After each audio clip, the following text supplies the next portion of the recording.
Hello, I'm Matt Galloway, and this is the Current Podcast. I'm deeply concerned about the scale and the speed of the epidemic. Deeply concerned were the words of the World Health Organization Director General Tedros Adhanom Ghebreyesus on Tuesday. The epidemic he's talking about is an Ebola outbreak in the Democratic Republic of Congo and Uganda. The WHO said this morning that the number of suspected cases has hit 600, with more than 130 suspected deaths. And the WHO expects those numbers to climb in the coming days. Complicating the situation is instability in the northeastern part of Congo, where the virus is spreading along the border with South Sudan and Uganda. Conflict has intensified since late 2025, and the fighting has escalated significantly over the past 2 months, resulting in civilian deaths. Over 100,000 people have been newly displaced. The Ebola strain afflicting this region has no approved vaccine and no known treatment. Helen Branswell is an infectious diseases correspondent with Stat News, has been reporting on this and joins us now. Helen, good morning. Hi, Matt. It's good to have you back on our program. What do we know about the strain that has led to this outbreak of Ebola? Again, the WHO and Dr. Ghebreyesus is saying that he's deeply concerned about the scale and speed of what's going on right now. Yeah, so this outbreak is being caused by a type of Ebola that's called Bundibugyo. It's been outbreaks with this strain or species, have been rare in the past. In fact, there have only been 2 previous outbreaks. It was discovered in 2007, and then there was another one in 2012. In many ways, it looks like, in terms of illness, it looks like the other types of Ebola viruses. This one is thought to have a slightly lower case fatality rate, but we're not talking single digits. We're still talking sort of maybe 50% or so. So still a very serious virus. How do you understand the concern that the WHO is articulating there, saying, again, that they're deeply concerned about the scale and speed of this? Well, first of all, this is already the 3rd largest outbreak on record, and it was only confirmed to be happening last Friday. So that's enormous. It's in a part of the DRC where, as Dr. Tedros was saying, there's lots of insecurity fighting. It's a very difficult area in which to respond to outbreaks like this. There was a Ebola Zaire outbreak in that part of the country in 2018 that dragged on for 2 years and was eventually the 2nd largest outbreak on record, with about 3,500 cases and 2,300 deaths. So, all of the ingredients are there for a very long and protracted outbreak. The WHO has been saying that this likely started a couple of months ago. What do we know about when the outbreak was first detected, and how do you understand that timeline? I heard that this morning as well, and I was a bit surprised because often with Ebola outbreaks, they smolder for 4 or 5 months or something before they really sort of hit the radar. This one, they seem to feel did start, sometime maybe in March or April, and but it just amplified very quickly because of the circumstances. And for instance, there have been cases in hospitals in cities, which is always a bad combination. So the person that they have talked about as a possible index case was a healthcare worker who became sick on the 24th of April. And this morning at the press conference, there was some reference to somebody who died on April 20th. So that takes it back further. A healthcare worker is unlikely to have been the index case. A healthcare worker is more likely somebody who contracted it from someone who came in for care and wasn't recognized as an Ebola case. And so they weren't taking adequate precautions. I guess there are just questions, and we'll get into this in our next conversation, but given the fact that, as I was saying earlier, Ebola is one of those viruses where you just hear the name of it and people push the alarm bell, there are just questions as to what we know about why it went undetected for weeks. And part of this is about, as you said, the circumstances in which it's unfolding in, right? Right.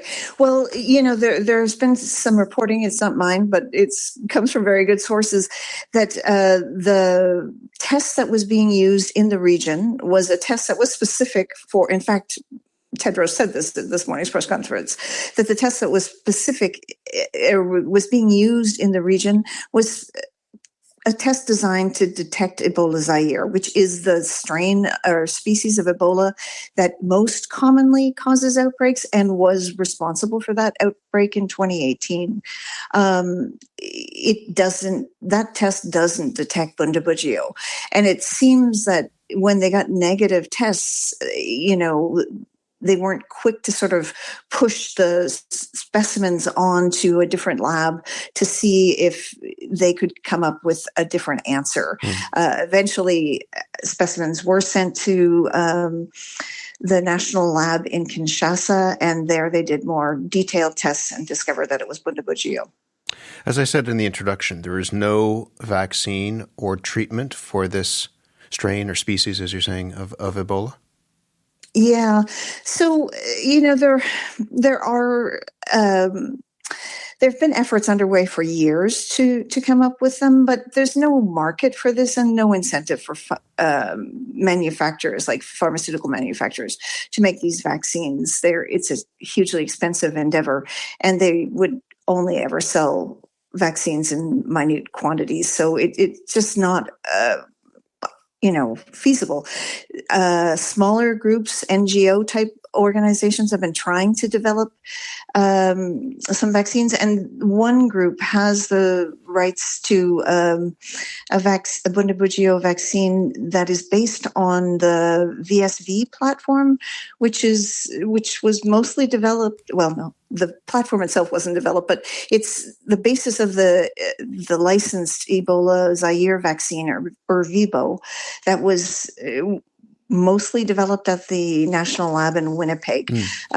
So, it's quite conceivable that a vaccine using that same process would also be quite effective, but they don't have any doses of it. And it was said this morning at the press conference that it would take between 6 to 9 months to generate some doses of that. So that's not going to be an answer anytime soon.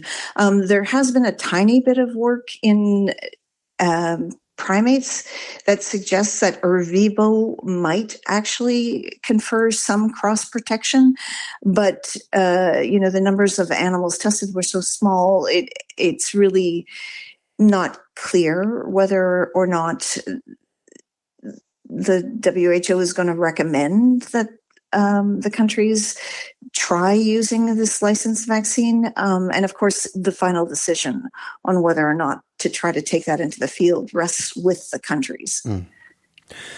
Just finally, the WHO has said that this is a public health emergency of international concern. What are you going to be watching for as this unfolds, as somebody who has covered a lot of these sorts of outbreaks? So, how big it gets. They were talking about modeling this morning that suggests that a worst case scenario is 1,000 cases. But, given that we're already at 600, I think that's almost optimistic. There will be, large numbers of illnesses and deaths. The world will have to respond and help the country to contain this. Responders will become infected, unfortunately. It happens in every outbreak, although, knowledge is very good about how to protect oneself. It still does happen, and we'll be in a situation as the United States is right now where people who've been infected in the field, nationals of other countries who've been infected in the field, will have to be repatriated from DRC for care. That's always going to be a challenge.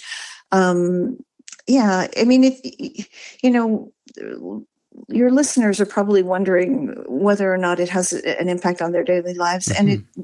and it will not, in all likelihood. But I mean, these outbreaks are horrible and hugely destructive in the settings where they're occurring, and take massive amounts of effort and money to contain. And really, the world would be much better off if there were vaccines for all of these strains so that they could be deployed quickly when there are outbreaks.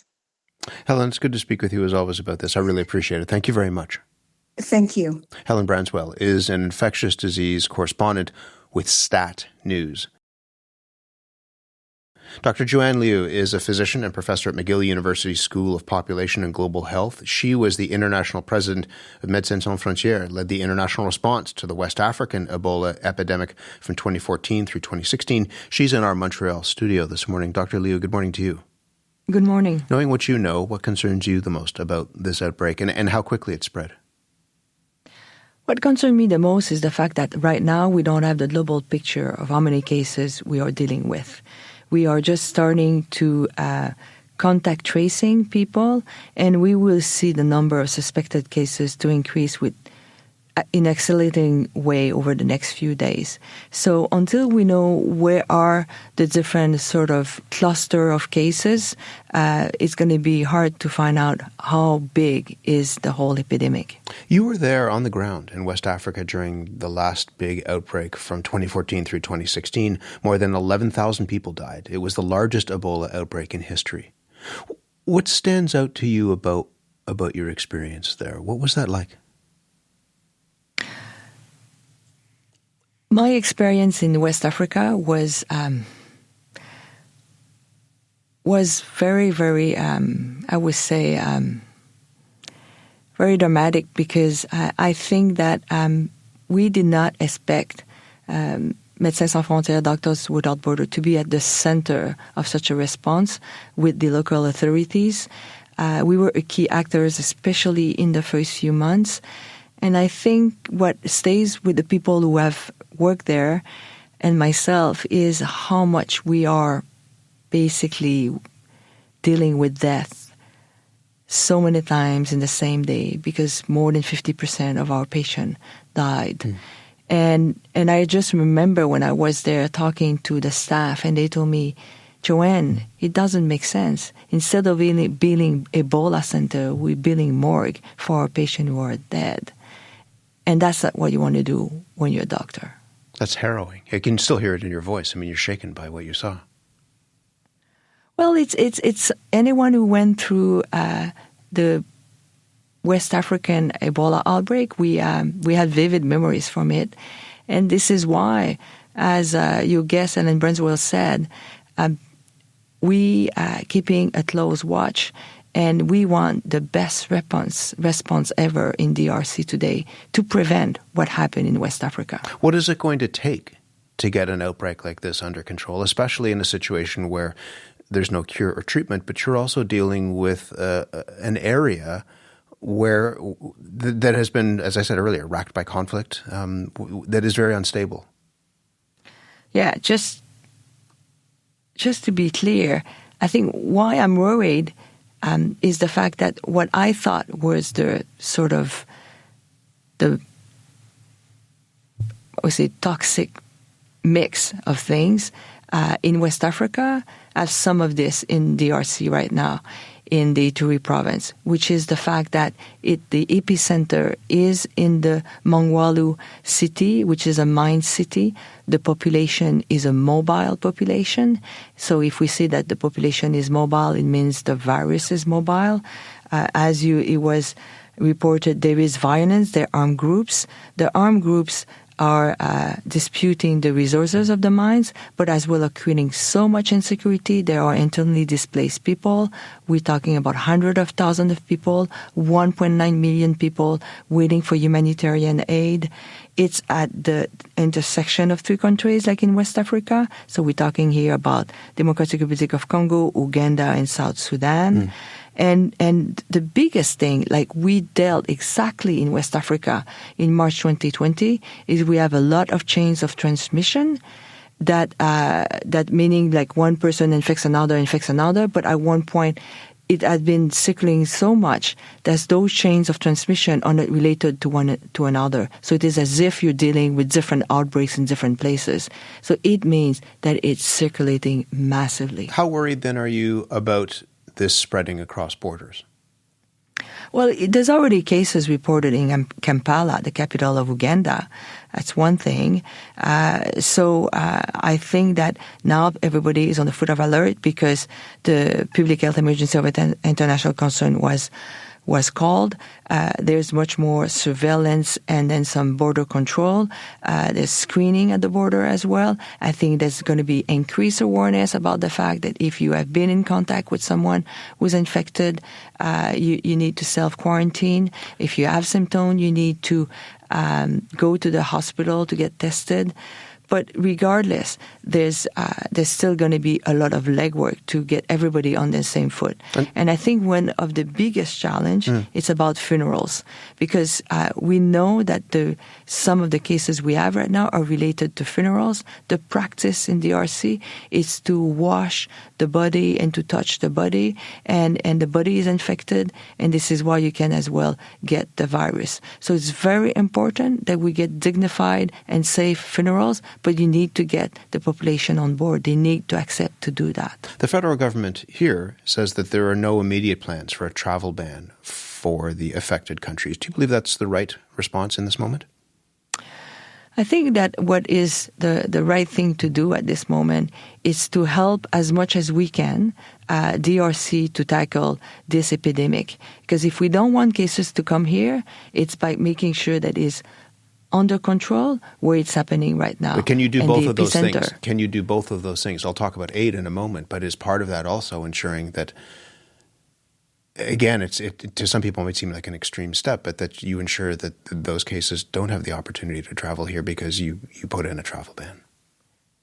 I think that they're going to do the surveillance and the screening for people who are traveling, and that will do part of the trick. I think that we should discourage people to not go in DRC, as it is already under the Canadian Global Affairs Canada guidance, if it's for unnecessary trip in DRC.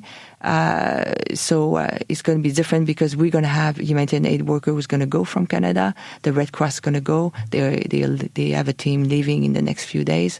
So I think this is the reasonable approach. Do you worry about the availability of foreign aid to help those on the ground? We have seen in the United States cuts to USAID. It was put, as they said, into the wood chipper, essentially destroyed. But also here in Canada, we have seen cuts to foreign aid as well. And so do you worry about the impact of that on the ground? Well, I'm sure that it has weakened somehow the healthcare system to a certain extent because USAID was basically financing 40% of the international humanitarian aid. So it must have impacted DRC, the Democratic Republic of Congo, because it's a country with a protracted crisis for the longest time, and it's been benefiting of some of that aid. So it must have some impact in the field.